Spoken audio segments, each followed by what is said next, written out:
Good evening, comrades. I hope everyone is fine. I know terubadde lunaku lwangu, tension ebadde waggulu nnyo. We exactly know what is going on all around. Buli wonna campaign trail waiter. It's not easy.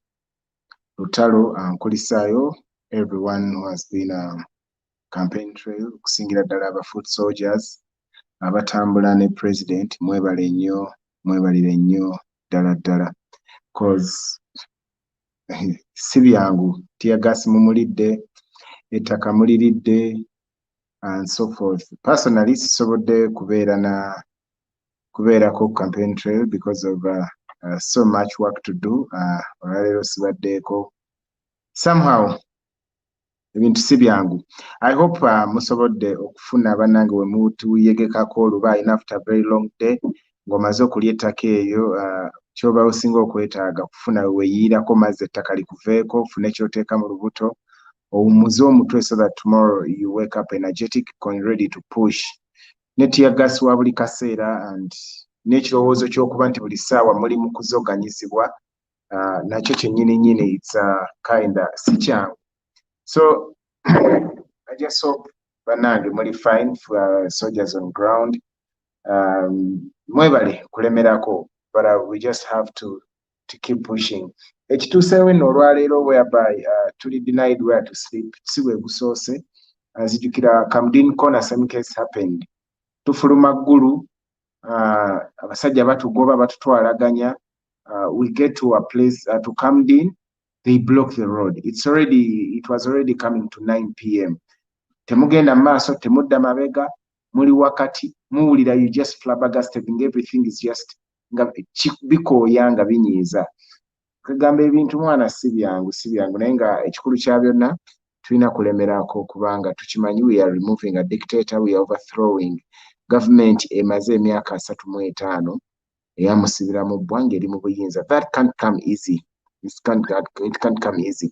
I greet you all. Jili Lisa Samli, good evening. Police Baganya Okwebaka Schofield, Namugaluta here, Princess Shifa, Mwami Sawel, Barasa Barbara Brand, everyone that is on Lukanga Pro Queen. Mwena, I greet you and I hope Jemuli Muchagumye Temuna Emitima Chali Mugumu. Sema Isma, who is on ground on behalf of Rechoto, and Geoffrey Mutalia, who is on also ground. Ku YouTube, I salute you. Tugende maaso, no pushinga. We know victory is ours. We know things are going to be fine. But then because there is so much that is happening. There is so much between Okwasaganya. You know, overthrowing a government is more than just okubo bukubi campaigns. Chigaziko. Tebuli omu akwatako wasobodde. We see the president. Ayina yo front yaliidinze. We know the parliamentarians are also doing whatsoever they are doing. Abali online, you're also engaged in something, the diaspora team. We know you're engaging the different governments to see that ensongas are fed, that especially the human rights violations, we know you bringing them to mention to your local leaders in the countries where you're residing. And that is so good. We appreciate every effort that is constructive towards the struggle. Mwebale nnyo, mwebalire ddala, temupowa, twongere pushinga. We know this is going to succeed. Elections have never been easy in a dictatorship. Remember, there is at one particular point in time where twasoma ku elections in dictatorships. Netulaba lwaki bannachema yaba tebazaagala. How I wish I could remember everything off head and I just tell you 1-2 things that maybe betwayogerako. I remember during that time twali mu lockdown ya COVID we twayogerera nnyo ku basajja bano ku bintu bye bakola mu biseera by'okulonda. Twalabanga bakola buli kikolobero kisoboka okulabanga they show you that elections are meaningless. We talked about the murders, the trumped up charges, making sure nti observers tebabaganya, and everything is happening in Uganda. It's like Bosco learned nothing and forgot nothing. Nti ba dictators bonna abagudde tebalina kibayigira ku bannaabwe bo balowooza bali ababasooseewo abagudde basiru, and indeed that's what crosses their mind. They forget nti ekintu kino it's not just into chitwala magezi gokka, but when your time of expiry comes, you cannot change that. time ya Bosco ey'okugenda yatuuka dda naye ye takkiriza muli alabira ddala akyalina longevity. Today this guy, yesterday there is someone I was talking to n'atugamba si kyakive oba si kyabwemu okulaba Bosco ng'ayogera olw'ensonga buli lw'olaba Bosco ng'ayogera you get to know what he's planning, you get to know what he is planning, you get to know what his next moves are. And today this guy ayogedde ekintu ekineewunyisiza nti we baamugamba nti abantu beekalakaasa yali ali ku campaign yali ayogera n'agamba baba beekalakaasa you deal with them, I can't cancel my rally tugende maaso. For goodness sake, we are talking about Ugandans, we are talking about Ugandan lives. These are the people that you just ye gye tuli he just sees us as abataliiwo yalaba kugamba tatubalanga even people. For him what matters is how does he extend his okubeera mu ntebe, how does he extend his reign. Leero si kyekindeese. Today I came to talk about basically propaganda and how we can use it to further the revolution. Propaganda kyekintu ekiri very very very funny.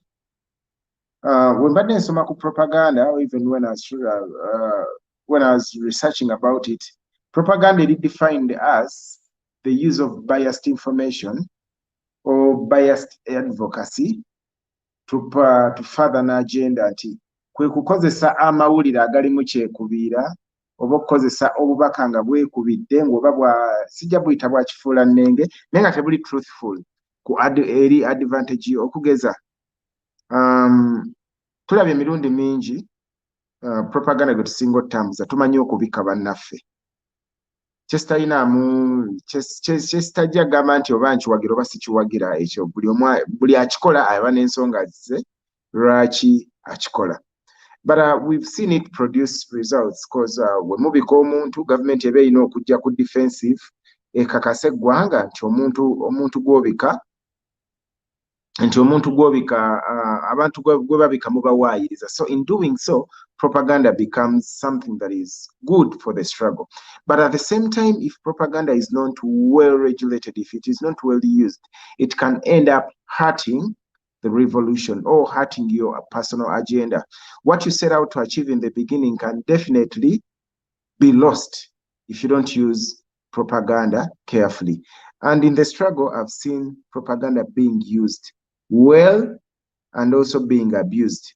I've been waliwo ekintu ekipya ekyazzeewo of recent mu struggle nti weesanga people NRM through bano ab'oku online we bayita NRM soma bafunye ba spinners nti ebigambo byonna byetwogera ebigambo byetukozesa omulimu gwabwe kubitaputa kifuula nnenge. You've had these guys how they are accusing us that the revolution is being financed by foreign powers, by foreign governments. Ekintu ekikyamu ennyo, and many Ugandans abalille bakikkiriza tebakisuubira nti this revolution is entirely reliant on the shoulders of the local people. Bw'obuuza Bosco nti ffe naye ani asinga okufuna obuyambi okuva mu bazungu okuva mu bagwira, ansi eyo tayinza giddamu ng'atunudde mu kamera kubanga akimanyi aba agenda kuba alimba. Era kyova olaba nga bakituteekako nti buli kye tukola mu people power bazungu oba foreign governments zituteekamu ssente. Something we know that is not a fact. Tukimanyi this revolution is entirely reliant on Ugandan nationals, those that are within the borders n'abo abali wabweru wa Uganda. So it's basically propaganda versus propaganda. People power oba national unity platform, we have our own propaganda. Ne Bosco ne banne aba NRM soma nabo balina propaganda waabwe. Ebyabo ebimu ku byebasinza otuyimba ennyo bye basinza otuwaayiriza, kisookera ddala batuwaayiriza ti tuli bali ba bisiyaga. That is a narrative of late that has become mainstream. Olaba nga zi NTV, NBS, abasajja abo ddala bakiwanda babamwine, every time they get a chance to talk to Ugandans about national unity platform, these guys try to tell people that the reason why people power is this strong, it is because it is backed by homosexuality groups. Something that is wrong. Because I personally, I think I've had a chance okuruwako people power for the 2 years zemazen. Sinalabako any group, LGBTQ group that is coming in, okutugamba nti si akasente kaakano, as long as you can further our agenda, kaako musindiikirize Museveni. Ye ate olaba batuwaayiriza tewali atusindika, singa baaliwo ddala abatusindika, singa oyo Bosco akyalina mu ntebe nga ye bwe yeerowooza. These guys batutidde nnyo, naye basically propaganda, kutusabula, kutunafuya, nakwongerako kutudemonizinga. Ekiwulire ekirala kye basinga okutambuza, batambuza nnyo ekintu nti tuli basosoze mu mawanga. Era bo boogera nnyo nti oyo Kyagulanyi, kino twakisanga mu Northern Uganda ne mu Western gye kiri. There is wrong information circulating nti we tujjira mu buyinza bwe tuti people power tugenda kuba tugoba buli atali Muganda mu Buganda wano. Bagezaako nnyo kifuula nti people power is a Buganda affair, which is a fallacy, which is a lie. Everyone ali genuine eri people power bakimanyi bulungi nti kino ekintu tekiri based on any sentiment. Sentiment integeeza ki?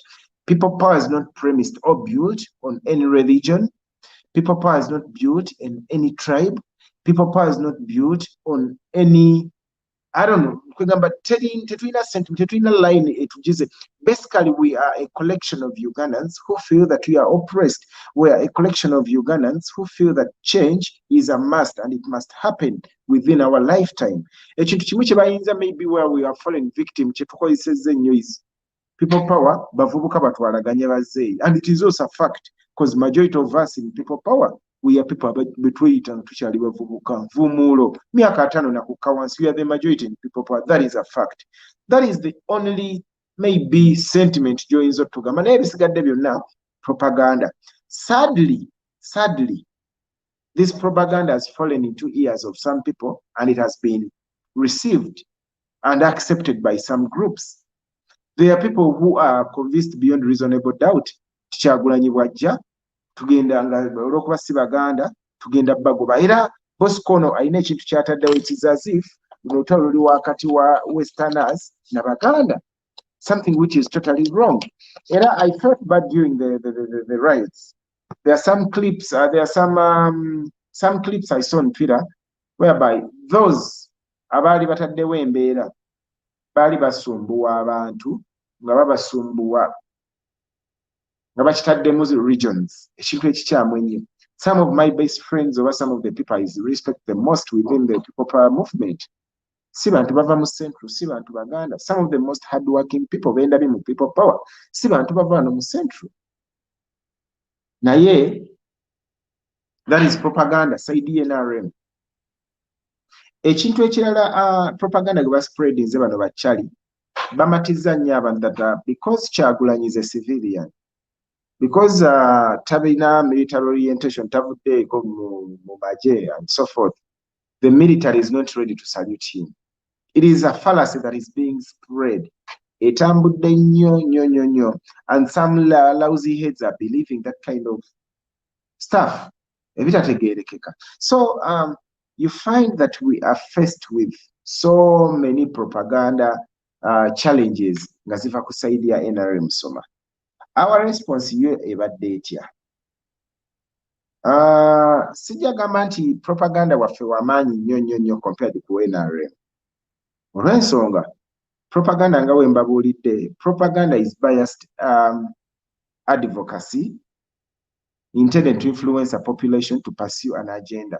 Nti kwe kutambuza obubaka nga buli biased oba nga bulina kyekubiira ng'ekigendererwa kyabyo kutuukiriza biruubirirwa bya kibinja kino. Tugeze kati nga mu people power ntambuza obubaka nga bulina kyekubiira tutuukirize ekyokujja Museveni mu ntebe. That is propaganda basically. People power teturealize nnyo ku ekyo kuba tetwetaaga na propaganda olw'ensonga ebizibu Museveni byataddewo mu Uganda n'omwana omuto abiraba. N'omwana omuto asobola okugamba bannayinze Bosco tonyumiza. It is self-evident. Mu people power we just need to use facts. We just need to use facts. Netusongera ku bana abanyampi ne tubagamba. Okay, I remember there is a clip yali ku page ya Alex Wise on Fumbiro Council. Nga bwali budde bwa kiro nga abasajja batuzoganya. Naye nga abatudde maaso wa patrol eyaliko abasirikale abatuzoganya nga aduumira patre esooka ava mu district y'emu ne Bosco. Mu patre ey'okubiri, patre ey'okusatu nga ne DPC bonna bana nga bava mu region y'emu ne Bosco nga ba family y'emu nga there is a direct connection between the three. That would not be propaganda. That would not be even biased. It was a fact nga n'omwana omuto akiraba. How does it become propaganda? Kiyinza okufuuka propaganda in case we generalize, in case we tukijjako eyo level y'okukisonga kusonga ku facts ne tukifuula nti bannayuganda bonna abava mu region efaanagana ne ba DPC abo beenyigidde mu kutulugunya Uganda esigadde. For instance, ngenda kwesiba nnyo ku kintu kya tribalism cause bangi bakikozesezza. Twava mu district za North zonna nga ba DPC bonna abatuzoganya bava mu district emu ey'Ekiruhura ng'era balina direct link ne First Family. Kiba kyabwewussa okuddira district emu eyo gye njogeddeko ey'Ekiruhura ewava abo abaali bayigganya abatuyigganya across the country ne tugamba nti region yonna yeetabye mu kunyigiriza bannayuganda abalala. Kiba kyabwewussa ku side yaffe. Era I feel bad nze personally bwe mpunirira generalizations. Someone najja n'agamba nti batukozesa mu Luzungu tukozesa ekigambo ba Western, mu Luganda tukozesa Banyankole in the local language. Tugamba Banyankole mmwe bwe tubakwatako munaatuwulira. Ekintu ekyo kikyamu nnyo era kyonoonera ddala struggle kituzza emabega emirundi mutwalo. Nze nzikiriziganya ne Martin Luther eyali ayogera ku baana be gwe yagamba nti I dream of a day when my children will be judged by the content of their character, not by the color of their skin. Nti aloota olunaku abaana be lwe balitunuulirwa nga bapimibwa ku bikolwa byabwe si ku lwa langi ya lususu lwabwe. Nyina endowooza y'emu. People power ng'etandikibwawo oba national unity platform ng'etandikibwawo yatandikibwawo ng'era president bw'atugamba okulabira abantu ku bikolwa byabwe si kubalabira ku mawanga gaabwe, si kubalabira ku sayizi za nnyindo zaabwe, si kubalabira ku lulimi lwe boogera, wabula kubalabira ku bikolwa byabwe. Padde ekyokulabirako nti ba DPC abasinga bava mu district y'Ekiruhura tekitegeeza nti ate era ne district yonna abalimu batubonyaabonya. You might find that these are just isolated cases. Enjawulo eri emu. They have so much authority and they do their job with so much gusto, with so much power, with so much force that you feel like the entire region is pouncing on Ugandans. But when you take a closer look, when you maximize like bogaziye ekifaananyi n'obeetegereza bulungi, they are just like balina less than 1,000 people. Naye nga we bayimiridde, what they do, it has an everlasting impact. It is so detrimental to the entire revolution.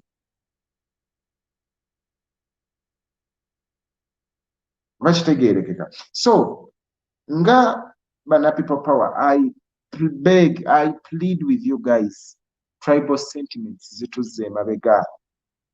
Kati abasinga ozikozesa abasinga tebali ku ground, bali ku online.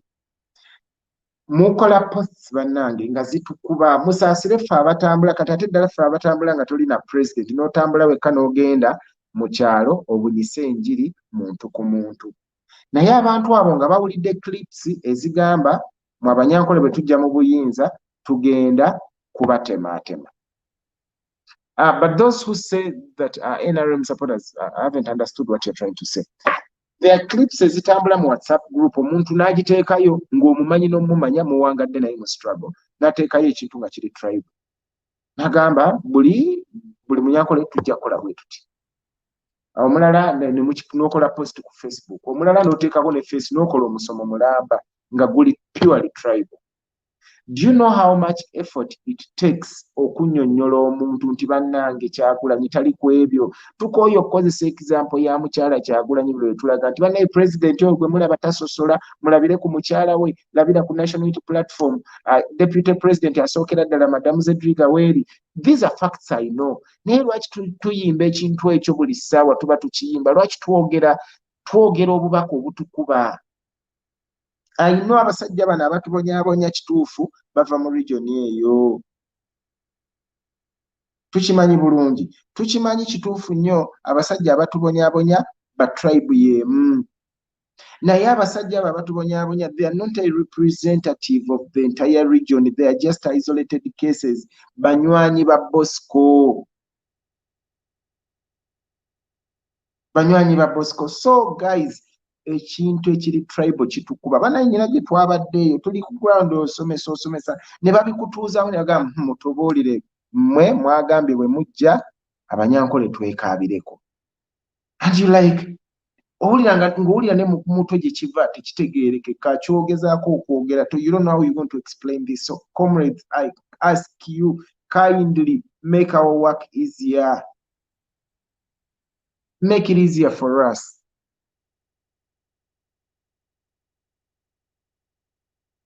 I don't know if it's my network. I don't know if it's my phone. So make it easier for us that wherever we go, tuleme kudda mu bintu ng'ebyo. Kaakati omuntu yenna ng'ayogera Lunyankole, there is a general term gye mugamba Munyarwanda. Kati nno kambabuulireko. Abanyarwanda nayo tribe ya Uganda kuba mulimu ababadde mu emyaka 10, just like nali nkyogerako na Mark. Ngaye waliwo bannayuganda abava wano ne bagenda e Bungereza ne bafuuka ba citizens ba Bungereza, ne bafuuka ba citizens. Nabo basosolwe babalangirire nti mwe bakaddugala. It's what like we are trying to do. Kubanga eriyo kati wagala okukakasa nti nabo bennyini balina ennaku. Gendako mu bitundu nga Butuku. There are so many people around this decent nga bannaku ekisemberayo ddala nga baagala change. Of course mulimu abatannatuuka jjagala nga their minds are blocked towards change. Naye fact esigala nti they are Ugandans because bali mu boundaries za wano. Kubanga engeri nnyingi nnyo omuntu gy'afuukiramu Munnayuganda.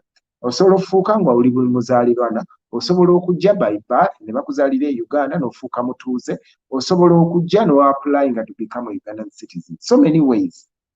Kaakati birigwe byonnangira nti olw'okuba njogera lulimi lweri n'onnangira n'oŋŋamba tekikyusa fact that ndi Muganda, ndi Munnayuganda. And therefore abantu tubajajingire ku bikolwa byabwe, nonti ku size za nnyindo zaabwe, nonti ku nnimi ze boogera, nonti ku mannya gaabwe. Bwe tunaaba ddala nga twagala tugguse olutabaalo luno, tulabire ku president terukyangayo lunaku na lumu ne muba mwogera mu kyama abasobodde omuliraanako oba okwogerako naye one by one. You talk to the president, you never hear the president talk about tribes, you never hear him talk about religions. It's not his thing. It's not in his blood. Then if we believe that the president is the vision bearer of this revolution, why should we act contrary to what the vision bearer is preaching? Nabakema Joyce, oli mukyamu nnyo bino by'oyogera. I don't even want to entertain your comment. One reason, I've been there, I've seen it with my own eyes, I've heard it with my own ears. I know what I'm talking about. Ntambuddeko n'abantu abeefudde bannakisinde. I've watched live broadcasts nga zoogera nga zirimu tribal sentiments, which is not right, which is not factual. Ekikalu by'omulimu ekyo saagala omanyi nze one thing I don't want to live in denial. Denial is one of those challenges that make this work hard. Buli lw'obeera mu denial, you fail to get a solution for our problem. You fail totally. I believe era nzikiriziganya waliwo banna NRM abatambula nga badraminga tribal sentiments nga bo batugamba nti people batugenda kukola ebi. Yeah, semi-isma, it is true. Bali mu motoka more than one person basiranye era it is sad naye nga people are trying to help out because kyemanyi ku ground team tewali kwereka. of course basiranyemu, and we just pray emmotoka eyo enkya tufuna bamakanika ne breakdown okusookera ddala ituuke ewantu ewali safe so that tomorrow they can move. So we keep praying and supporting Semaisima Cheyune. I don't know abantu abalala babiri abali mu mmotoka naye nga bambi basiranye, ekyo kituufu. Let us keep praying for them. Serugo Julius is saying buli ayogera ebyobusosoze mu kulwanirira enkyukakyuka oyo akolera Museveni, omuntu avunaanibwe nga ye, kubanga buli ggwanga mu Uganda liri bubi era bawagala nkyukakyuka. Serugo Julius, exactly. I don't want to live in denial. Sagana kwebuzabuza. I know abantu abefudde banna struggle nga sina Bosco yabasindise. Ne basically they just want to sound very authoritative mu struggle nga they sound tribal sentiments. That makes work on ground hard. Otuuka okunnyonnyola omuntu tayagala kuwuliriza olw'okuba endowooza ye enkyamu. Kusookera ddala esigibwa NRM, then naffe abayitira nga twogera ne twongerezaako. Anyway, we need to progress. Ekintu ekirala tenjagala okwogerako as we use propaganda is the use of violence methods ze tukozesa. Kino nkyogera nakirabako era nkiwuliddeko, nayomba nako lumu wano twali ku live gye nasembyeko okubaako. Nga mututuma okwokya petrol stations, mututuma okwokya ebizimbe, mututuma okutega emmotoka za poliisi emisumaali, mututuma okukola obuvuyo. Mu struggle nze nnyina endowooza emu, ekintu kye sitasobola kukola saagala nkitume munnange. If you can't do something you personally, ani gw'otuma oyo gwe waleeta mu struggle? Ani gw'otuma? Why would you send someone do violence gwe gw'otasobola kukola? Kati kambabuulireko, this is what that kind of propaganda is causing us and costing us. E Masaka bayiga abaana, bakutteko some of the people who are bemanyi. Bwe babakutte bababuuziza kimu, mutubuulire the buildings you are going to burn. Mutubuulire ebizimbe bye mugenda okwokya. Omwana nga talina kyamanyi, embooko n'ekaaba. Kwegamba ne batandika omubuuza lwaki banno booli nabo b'okolagana nabo abaana babagyeeko amasimu.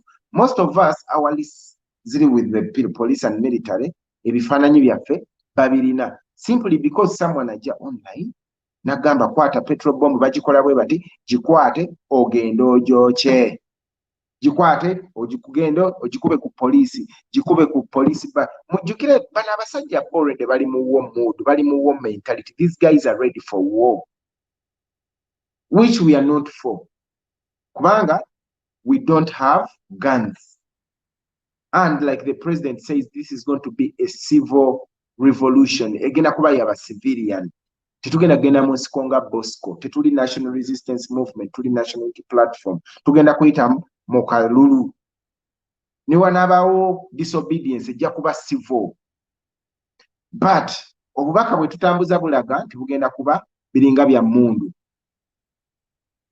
Ebintu bino bwe mubifuula bya mmundu, these guys also come with the mentality nti bafeesinze bantu balina mundu. Let me tell you, part of the brutality y'abasirikale bano gyeva, besides the commands they get, abamu bawuliriza obubaka buno bwe tutambuza.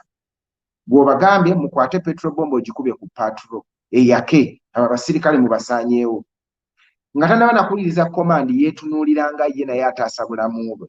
Abasajja bano olumu baagala natukuba masasi. Bw'oba tosobola kutuma muganda wo kukola kintu ekyo, nze motion ntumira ki? If you can't, era I'm so bitter, waliwo eyannumba mu kabokisi mukola bwoti ne mugamba gwe nyina kiro, bw'oba oyagala misumali nga muganda wo omulina muleete enjimu agende ye agitege poliisi. Bw'oba oyagala amafuta ajje nja gamugulira. Lwaki otuma nze? Nze atalina bulamu. So this kind of propaganda we are using, it is costing us a lot. Abaana ssaawa zino abali mu makomera, they are like hundreds and hundreds of them. N'ebiki bye bababuuza, muzzaako buki ekyokwokya? Muzzaako what are you going to burn next? Who are you killing next? Where are the punks? Because bye bintu ba bloggers abamu, bakamba bayite ba vloggers abamu bye tutambuza bye bintu bye tuteeka mu audios mu WhatsApp groups bye bintu tuteeka ku Facebook ebintu ebitaliiyo bakuba omwana bamubuuza ewali amajambiya tamanyiyo bamubuuza abagenda okwokya ebizimbe talina gwamanya omwana ne bamukuba omwana n'akomawo n'omutunuulira n'owulira ng'obusungu bukuluma olwokuba gwosobola okutuula ku keyboard n'okola live oba n'okola text nga it is inciting violence ebintu gwe byotasobola kukola. Okay, let's assume violence was our way. Let's assume nti tugibadde tuyakozesa violence. Do you communicate the way of operation ku live kuno? Ndi musiru nnyo nzije ne katugeze ne nzija ku live ne ngamba mwe abeewakiso enkya mukeere mugenda kwokya kino ekizimbe ne kiri mugenda wano kubawo bomu bweti wano. Would I be that foolish? Amazima bw'oba ng'oyagaliza struggle ng'ofaayo ne ku bulamu bw'abanno why would you spread such propaganda? Why would you? These things I'm telling you, many of our comrades are in prison. Omwana gwadde bamukutte e Masaka ne bamwogeza buli kimu olumu otuuka n'okukkiriza by'otamanyi. Why would you start putting lives of your fellow comrades in danger if you are for us? Why would you okuteka? This thing is painful. Ekisookera ddala omwana buli mwana gwe bakuba bulungi n'anoga bw'ava mu kkomera taddamu kukola n'amaanyi g'abadde akola nago. Bw'ava mu kkomera cause kituuse ku level they are handpicking people. Babakima mu mayumba. Tebakutwalira bangi we balaba bakukima ne bakutwala either mu police barracks mu military barracks oba ne bakuteeka mu kaduukulu mu basiemwayi oba somewhere yonna kale nenga okusingira ddala si poliisi ya bulijjo era tebakuhandolinga nga normal case. Ne bakalakata emiggo ne bakubuuza kino ne bakubuuza kiri jjukira tomanyikiddwa ne akutimba ku Facebook bajja kukoma kusaasira kick recovery okalimu wekka naye ng'ekikubonyaabonyesa kiri kimu message omuntu gye yayisizza nti mukwate omuliro oyokye patrol oyokye poliisi oyokye eri. Why would you put lives of others at stake? Is it necessary? Ekintu ky'otasobola kukola, I kindly beg you, tokituma mulala. If you can't do it yourself, if you can't send your relative to do it, I kindly ask you, kyesigalize. I wonder, lwaki weefuula commander online? Oyagala kuba nti ku ground teri yasobola kulagirira baana nti mwokye gwali ku social media gwasobola ennyo okudumira obulungi bakuwulire. So comrades, I felt bad because one of the reasons I've been away dealing with such cases, abaana bali mu makomera, abaana bangi ddala mu bitundu ebyewala. These guys tebasobola kufuna lawyer, ne lawyer yennyini bwe tebakuproducinze mu court naye bakubuuza kimu, mugenda kwokya kizimbe ki? Naye nga tolina nakyomanyi. Lwaki twefuula nti the attacks, the riots ezabaddewo nga bakutte president, lwaki twefuula nti kituufu ffe abazitandise nga ate in fact tukimanyi it was just spontaneous. People just reacted out of anger, out of frustration. It was just spontaneous. None of us has control, not even President Kyagulanyi, because ku lunaku olwo nga lukya no one got to know nti kwolwo bagenda kukwata President Kyagulanyi kufa abali mu struggle. So everything happened spontaneously. If things happened spontaneously like that, people reacted out of their emotions olw'obusungu. Then let's say nojja ku live and you claim as though yegwe yakipulaninze nga tokiinaamu nagundi na mukono. Kakati every time we claiming ekintu kyotalinamu mukono, omwana oli ali mu basirikale embooka evuga bamubuuza banne. I mean, tukyalinayo bannange ennaku 43 ez'okukola emirimu. This is not the right time to use such propaganda to put our lives in danger. But this is NRM propaganda which they started since the birth of people power. I want to agree with you to a certain extent, but at the same time, I want to disagree with you. There are people, okay, simanyi nnyo, I can't tell omuntu wa NRM oba nedda, nga singa abadde yeeyita wa people power bukyanga mulaba maybe for a year or two. Naye omuntu oyo nga ebigambo bye eva biri bimu kwegamba kuteekawo mbeera ya bunkenke. Obunkenke ebwo mbabuulira tetulina mundu, tetulina petrol bombs, we have nothing. Tetubikolanga nako, naye gwe n'okiraga era n'oleetawo embeera ekakasa nti ddala ebintu bino tubirina. Remember, these guys are in fear. Abasajja be tuvuganya bali mu fear, and someone who is in fear asobola okukola ekintu kyonna ekiri reckless. Wetwogerera over 100 people are dead. Naye nga mujjukire mu riot season temwabaddemu n'omu, okujja waliwo akafaananyi ke nalabye akali photoshopped nga waliwo omwana akutte ejjambiya, naye teriyo vidiyo evaayo nga waliwo omuntu n'omu atemwa, teriyo vidiyo evaayo nga waliwo n'amayinja agakasukibwa. Evidence yonna eriwo kikulaga nti rights wadde zaabaddewo, abantu basically maybe kwadde kkuma muliro wakati mu kkubo. Tewaliwo motoka yabadde targeted wadde akapiki yadde akagaali nga eyokebwa, tewaliwo kizimbe, tewaliwo even kwegamba wonti yenna yataakingiddwa. Chikulaga ki? This thing, I'm struggling to get the stream. Sorry. This thing is chitegeeza nti people power is basically maanyi g'abantu. It's all that we are exercising. Kyetuli era kyobulaba mu people power teriyo bwambega. Teri bwambega. Singa good evening mukulu Godfrey. Singa twalina bambega. I'm telling you. Ku bantu abacrosses okuva mu National Unity Platform okwegattamu NRM twandibadde twaggwawo dda, buli muntu yandibadde mufu kubanga tetulina kyama kyonna. National Unity Platform teri kyama.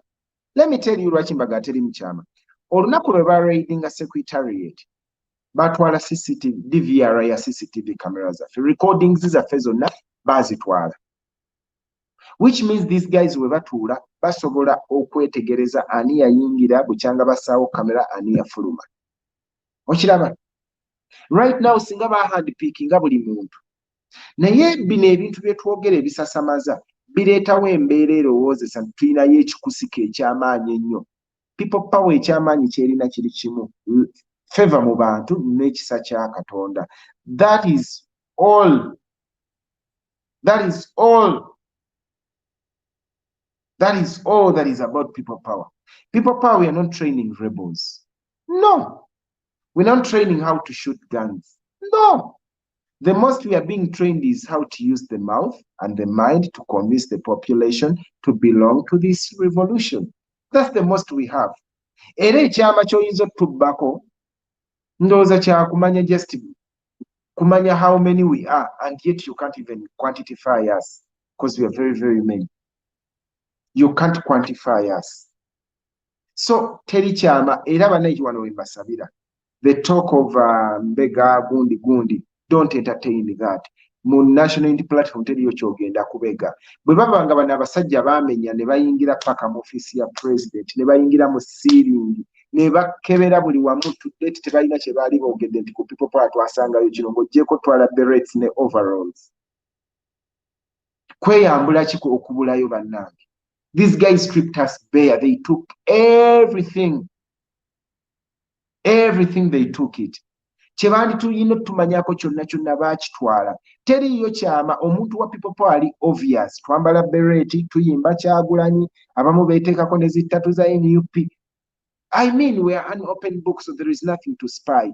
Kyenva mulaba, mulekeraawo okuyita abantu bambega. Teriyo kyakubega mu. Ne woba oyagala otya tekiriyo. The most you can do maybe in people power ng'ozze ng'oyagala kukola bulabe is to kill us, kutusanga, tutudde wamu, n'otutta. Naye ne bw'otuulawo, ne bw'orecordinga, tukimanyi National Unity Platform stroke people power business yaffe enkulu is to overthrow the dictator. We are removing a dictator. That is not a secret. How? Through using people power. Through using people power to overthrow the dictator. Basically, that is people power. That is National Unity Platform.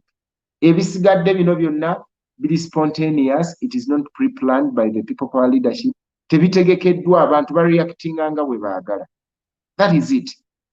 No magic about it. It is plain and simple.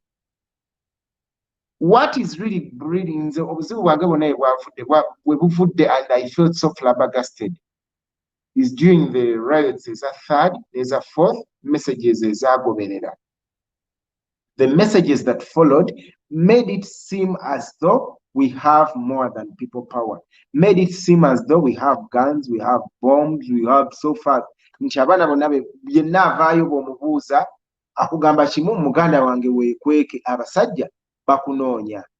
And indeed it's not a shock nti batunoonya ne batunoonya lwaki n'akunyumiza. Bamwine, those who watched Bamwine talk, ebigambo Bamwine bye yadde ayogera nga badebatinga ne yabadde Honorable Nambooze, basically bye bino bi audio bye bajja ku WhatsApp, bi video bye bajja ku Facebook, and bo babikkiriza tebabirabanga na propaganda. They take it to be Bible truth.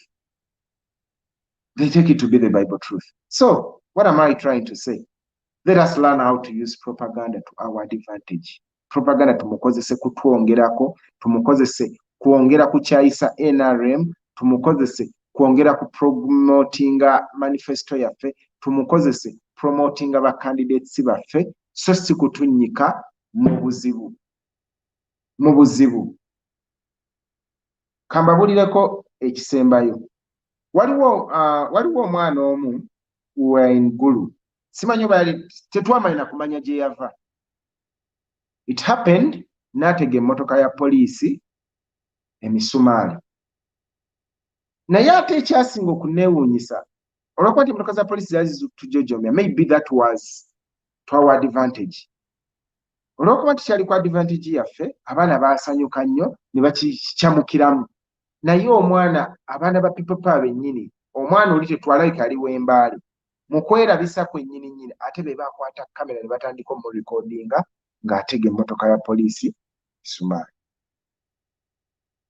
Era nawulira nga kwegamba ne ntunuulira ne ngamba obaani eyatukwata obwongo banna people power, whereby you would be going about your business. Okusookera ddala singa omwana oyo bamukwata, ekyokukola kibeera kya kumwegaana kubanga si kitundutundu ku mmwe era si mmwe abakipulaninze akikola nga ye.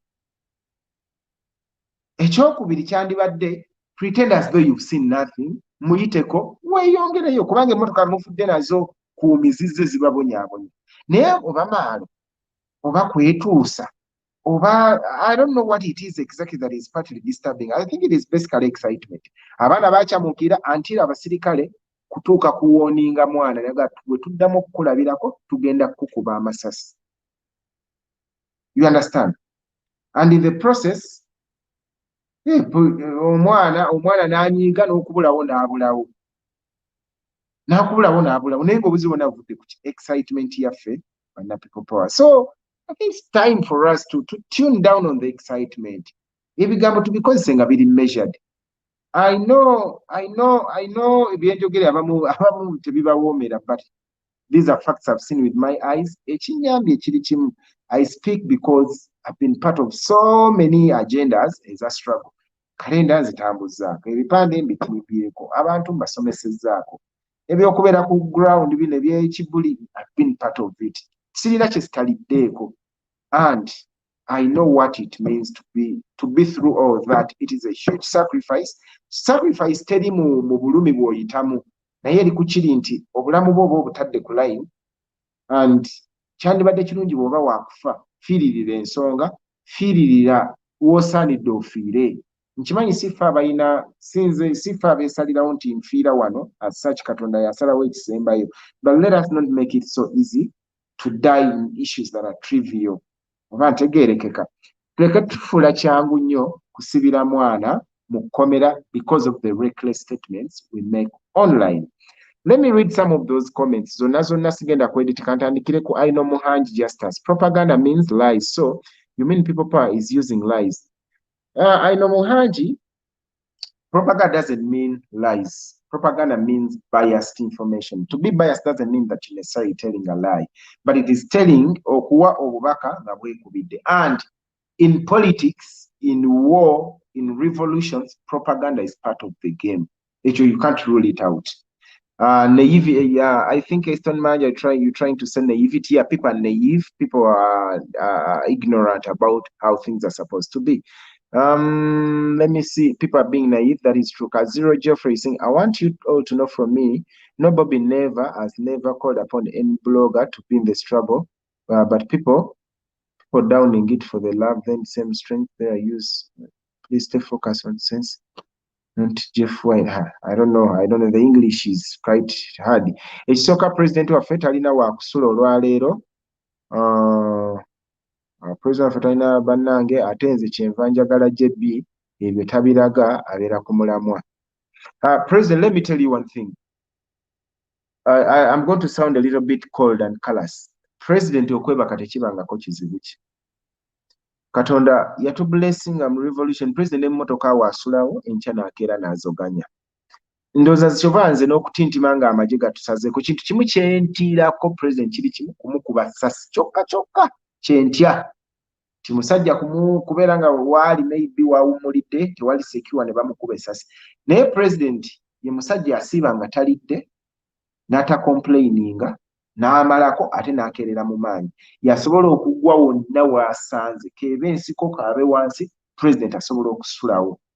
That has never been a problem. My only concern with the president is one, his security. If he's not secure, that is not good. But one thing I pray nti security kasite n'abaawo ne bw'anaaba talina waakwebaka, the president doesn't mind. And that is the spirit fena gy'atusuzeemu, to offer ourselves as a sacrifice.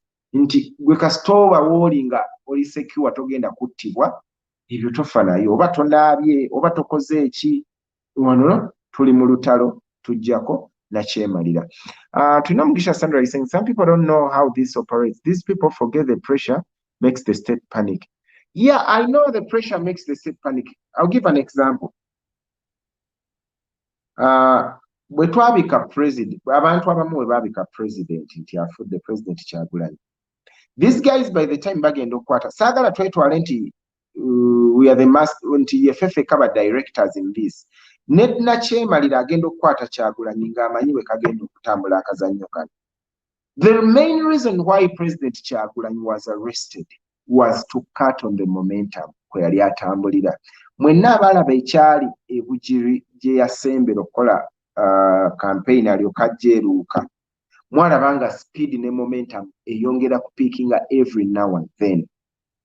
The only way to stop that momentum, to cut on the speed, was to arrest the president. Basically, that was it. And era bo bennyini baali bamanyi nti bwe tumukwatamu ennaku bbiri ne tudistortinga Masaka w'abadde agenda okulagira amaanyi amangi ennyo, tuba tukatinze back on the speed. So they knew when even to release him. I don't want you to think nti olw'okuba ojja n'okola post. I want to disagree. This is a personal opinion. Bw'okola posting obika Kyagulanyi, si kyekireetera ne Bosco okuta Kyagulanyi, in case that's what you thought. This is a personal opinion. Some of the things Bosco may be byatya, riots zamukanga ne banne bonna. Secondly, international pressure. If the propaganda is geared towards garnering international media, it focusing, that is very good and it works very, very well. You can push that kind of agenda, you can push that kind of propaganda. It goes a long way in pushing the struggle. Propaganda gwe sitakkiririzaamu yowa lines ebbiri. Omuntu ajja n'agamba omuntu yenna ava mu Western Uganda oyo Munyarwanda. I don't tolerate that kind of propaganda. Era ali against people power revolution. That propaganda is wrong. Ekyokubiri, omuntu yenna atutraininga n'otukomandingira online ogenda okukola obulabe, oyo aba mulabe wa struggle.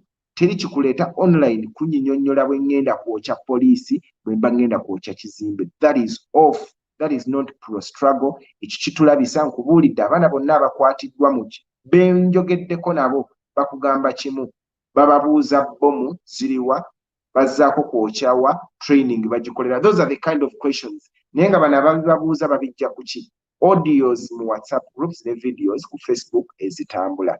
Period. That is the kind of propaganda I'm here to dissolve. That propaganda tetuyamba etuteeka buteesi mu buzibu nakkalubya mulimu gwaffe. Comrade, let's copy the word president. Exactly. What the president does is what we're supposed to The propaganda of him dying has really worked so far. That is according to you, but that is according to you, and I respect your opinion. But dying, I think it caused more pressure within our ranks other than side y'abali. Kubanga tojja kankubuuze. Bw'ogamba NRM nti Kyagulanyi afudde nga be bamulina, nga bamulaba nako wali, olowooza bafaayo. So ng'ate munnankyukakyuka atamulabako bw'obika Kyagulanyi. Most of them personally received over 15 calls. President kituufu afudde, naye ng'abantu emitima tegibaliimu ffe bannankyukakyuka abamwagala ennyo nga tegibaliimu. And I believe some batuuka ne bava ne ku social media nga it's just too much olw'okumubika. Kubanga singa tubika nga ne bali tebamulina oba tebamanyi gyali, that is a different story. Baba bajja kufiirawo balabe nga bamunoonya bamupresentingira ensi nga mulamba. Naye bw'obika be bamulina nga n'omulabako bamulabako baba baseka busesi. A propaganda can only work to me in this revolution we must struggle. Ngegenda kufuna attention ya international media concentratingeko nnyo etuteekeko camera so that ebikolwa bya nakyemalira ensi yonna ebiraba. That is one of the ways propaganda can be really constructive. But ngeri eri endala nze I'm highly doubtful. I stopped listening or giving audience to anyone promoting tribalism or using tribal hurtful language. Thank you, brother. Simba Mulishid Banang, we need more voters because even president tells us every day, protect yourself up to the 14th of January. Exactly. It is true those people instructing people on media to cause havoc is made worse to arrest so many people. But Chemba these guys have a list. Nze ndi ku list nga satu mugundi. Era sikyasula wantu more than one night. Nedda. People bagenda ku mulimu nga bannoonya ogutali gumu egitali ebiri. Ekyanyamba kyali kimu kubeera nga saaliwo. Gwe bakwata ebeerayo. Ne bakukamula ne bakwogeza n'ebyotamanyi. Bino sandi byogeredde na ku live naye mbabuulira banne ba foot soldier mu endangeringa obulamu bwabwe buli we muyisa ebintu buli we tukola audios ezituteeka ezitufuula targets. Let us not be targets. Tukyalina omulimu munene in the remaining 48 days. Nedda look nalwanga when Fred you are off topic kirabika moshi byasomesa bikuyita ku mutwe. Maybe yeah. But anyway, nze focus yange ndi atugiteeke ku kintu kimu as we spread the propaganda. Propaganda gwe tulina mungi tusobola okwogera Museveni biki byakola ng'ali mu nsiko yakozesa ba child soldiers bangi nnyo yakozesa abaana abato bakadogo. That is a fact and it is propaganda that we can continually use. Museveni murdered over abantu 5,000 ng'ayingira mu buyize n'okutuuka olwaliro akyamadaringa. That is very constructive propaganda. Enguzi, sectarianism, whereby Museveni, instead of promoting tribalism, we can talk about sectarianism. Abantu bebe nyini bayinako akakwate bagatta nabo omusaayi bawadde emirimu buli wamu. Those are the things maybe that we can push. Ne bituyamba nnyo kubanga go gaba mazima. But the moment we generalize and we sound tribal, kikalubya groundwork, kikalubya okunnyonnyola omuntu nakkiriza nti ddala people power mujja mu buyinza temugenda kugawa kubanga bo beekwasa kimu nti baganda temugenda kugoba tribes ndala wano mu center kubanga tulina omukisa. We have a candidate that is trending across the country. We have a candidate that has been accepted across the country. We shouldn't soil that blessing. Tetulina gizanyirako. That blessing tegenda kukomawo. A candidate like Kyagulanyi ayinza obutadda siri katonda as such naye I'm telling you. Finally, nabaddeko mu ddwaliro yesterday before traveling nenyongera okulambulako ku those who were shot. Abangi bongedde okusiibulwa kubanga mulimu abayitamu amasasi nga gayise ne gayita mu nnyama ne gafuluma. Naye waliwo special case gye nali njogeddeko ey'omwana gwe baakuba essasi mu mugongo. Essasi eryo bwe baali mukuba lyakkirira ku diaphragm. Diaphragm agimanyi lwe lububi olwawula amawuggwe thoracic oba ekifuba ku lubuto. Essasi eryo bwe baali mukuba eno lyayitamu ne ligwa paka mu diaphragm era we lyalegama. Omuvubuka oyo yagenda mu theatre emirundi ebiri nga bw'avaayo. Okusookera ddala omulundi ogwasooka yatuukayo ng'ali anemic, tiyavaamu omusaayi mungi. And I know some of you reached out, 2-3 people reached out. I want to give you an update. Olwaleero we luzibidde at least bamutaddeko, there is a bag gye bamutaddeko enuunamu omusaayi omubi ogwo ogubadde gwafukuta, and they are trying to drain him wakale bulungi, omusaayi ogunaggwamu basobole omuggula. Ensonga endala ebadde eremesezza oba eriisizaawo surgery ye, yeetaaga bamuyita cardiothoracic specialist okumuggulawo, okumusumulula, omugyamu essasi eryo.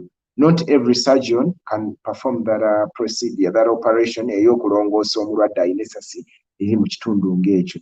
And nga bwe mumanyi ebya Uganda, abakugu abo bwe bati ba specialists abo tetulina bangi, olw'ensonga buli asoma n'akuguka n'okuba akasente akasasulwa mu Uganda katono, balinnya bulinnya nnyonyi n'afuluma. Era abantu bangi bakyalimu amasasi. Omukyala mwamulabe bamukozeeko story leero ndowooza oba monitor, gwe baakubira essasi mu kkosi teyasannyalala, akyaliyo essasi likyamulimu, twongere omusabira, era naye okumulongoosa it needs a very big team kubanga birimu enkizi. That means there is need for ajja kwetaaga ttiimu ng'agasiko, tujja ba neurologist balina okubaako, different surgeons, so it's also still tricky. Cases zikyaliyo, endala tukyazinoonya, ezimu ziri malwaliro geewala, tetunnasobola za identifyinga zonna, naye nga many people were shot and killed, era abantu bangi abaalumizibwa, abakyalina biwundu, abakyalimu amasasi. Twongere okusabira bannaffe abali mu makomera, bane mu makomera bangi, abaana bangi, abamu babasalidde emyezi 2, era bwe busungu wensinza obujja okwogera ku propaganda, abaana abamu babasalidde emyezi 2, tebagenda na kulonda. Kweyisa abagambye babasalidde ku musango gwa inciting violence, abalala becoming a public nuisance, myezi 2 nnaku 6. Kulonda kuli just 40 days awe, naye ng'ebizibu byonna biva ku ki? Kutambuza bubaka bannange, muteeka bannaffe mu katyabaga. Let us desist from that. Bannange tusaasire abaana abali ku ground. Waliwo ebitatuyamba. Let me see. We have to keep calm, ladies. Let's copy first lady, men copy president, because always atugamba mukuume emirembe. Exactly. President during Museveni's war, men used to sleep outside in the house hiding. Exactly. Not solo chimuli. I still believe that PP is spontaneous. That's why we are strong. All bloggers have their role to do, and we should appreciate. I'm trying. Exactly. I appreciate every constructive effort towards the struggle. However, I condemn every negative effort nga eteeka ddala ba foot soldiers mu katyabaga, kubanga mujjukire ba foot soldiers abalina omukisa ensi okubamanya si bangi. Tukimanyi ssaawa zino you have over 800 people power soldiers mu makomera, ne mulowooza mumanyiiko bameka. Nabila yavudde, Mr. Update olwavaayo, Nabila n'avaayo n'abalala abatonotono abali ku advance team n'abavuddeyo leero ku mini prize. Kasita abo baavaayo, it's as if oyinza olowooza bonna baateebwa. Nga tebaateebwa nga gye bali. What I'm trying to say is simply this. Information yonna ng'eteeka obulamu bwa banna abali ku ground in jeopardy, kwegayidde gyesigalize. Totuma muntu kwokya kizimbe nga gwe tosobola kujja kukyokya. Oba tosobola kutuma muganda wo akyokye. Ekyo kye nkugamba, kubanga bwe babakwata abaana bababuuza biyokya gye biri, bababuuza gye batrayiningira, and they don't have those answers. Nkasa Eva bategedde mmwe bamu bebasabulamu ono n'erinnya lyalwo. Why is this about a certain blogger? Is it true? It is true, and it is very expensive to release them. One of the reasons tekyali akyasobola kati kusondera abaana ssente za kubeeyimirira. I'm telling you, the numbers are huge. But politicians bakozeeko kye bakoze. Niwemba mwagadde kubeeyimirira, it's no longer possible. Bail money is high and the number of people in prison is high as well. And remember, all the focus now is on the campaign trail. Naranga Winfred omutwe w'obwongo bananga oyo mumuleke, because this is not a personal attack. I made this broadcast today basically speaking in general terms, and that's why I never mentioned any names, but at least I used specific examples ze bye babuuza abaana be baakutte abaakavaako mu makomera. You don't know how it feels like to move like a walking target. Omanyi kitegeeza okutunula ng'olowooza ssaawa yonna bakusalako saa zonna bakukwata ng'ate ensi temanyi lwaki bakukwata. Do you know how that feels? We don't fear maybe to be arrested or to die for the right cause, but don't put your comrades in jeopardy, their lives and freedom in jeopardy. Elaborate well what you mean with tribalism. You have only one mission to take off in 7. Tribalism, this is what I mean. Tribalism, eyawukanamu sectarianism. W'oyogera ku sectarianism oba oyogera ku bako n'ab'emikwano n'ab'eŋŋanda. This is whereby osembeza abo bokka abo. You only deal or employ or deploy people who are your kinsmen. Abantu b'ogabana nabo, your kinsfolk. Let's say your relatives, especially nga muli related. You share blood relations with those people. That is sectarianism. Tribalism, abava mu kabira, you know, about related with them, like you don't share a bloodline with them. Naye nga b'okulembeza buli ssaawa. That is tribalism. When Ivan Chika, no. I would agree with you in case I don't want to sound as though because I'm on ground indeed privileged, but at the same time I want to think that I'm privileged. I meet hundreds, if not thousands of soldiers. Buli soldier ali ku ground mmanyi obusobozi bwe, mmanyi obunafu bwe, abatono abo be-interactinze nabo nga nabo bwe bammanyi. I know we have soldiers on ground and online abatambuza propaganda that is destructive. Ngaba people power naye nga their emotions speak louder than their mental capabilities. Nga they speak from the heart rather than from the mind. And the moment you speak from the heart, you communicate emotions. And the moment you communicate emotions, you are off track. One of the things you should appreciate about our President Tanyiga, Nebwanyiga, he has control for his emotions. He holds back. He has control for his joy. He's someone who is always in check. He's someone who is always in control about how he feels. He communicates what he thinks, not what he feels. So, what I'm teaching is kugamba. Nti tulina abaana mu struggle bangi nga ba communicating feelings zaabwe rather than kiki balowooza.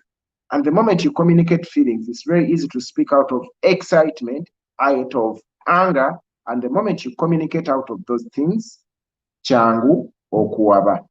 Anyway, I want you to get Council Lewis is online and Council to be Joe Seminary online. Bagezaako okuwa guidance. Let us go on. Tuwawulirize. Actually, those are our mouthpieces. Bye boogera bye bakola tubakoppe, tubyemulating, tugaziyeemu ne tetwonoona. Nkiddamu. Propaganda ng'ateeka obulamu bw'aba foot soldiers mu buzibu. Nandisabye tumuyimirize. For the sake of them. Abaana bafuneko ku buweerero. Abaana bafuneko we beebakira. Bannanga abaana babayigga. Bino bye njogera si lwali. Abaana babayigga. Be batannakwata babayigga nga nkoko. Naye ki ekibayizza? Babasaba bbomu, babasaba mafuta, bizimbe, ani abaduumira. Those are the things they are asking them for.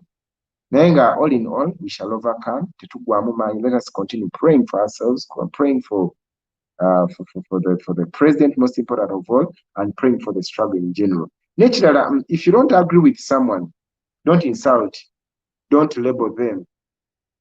Just respect their opinion. Just like I don't think I've insulted anyone. I've just also given an opinion. And those opinions, this is a administration. Echoto is simply a media platform where people come and air their views. And you can take it or leave it. I thank you all and God bless you. Have a blessed night.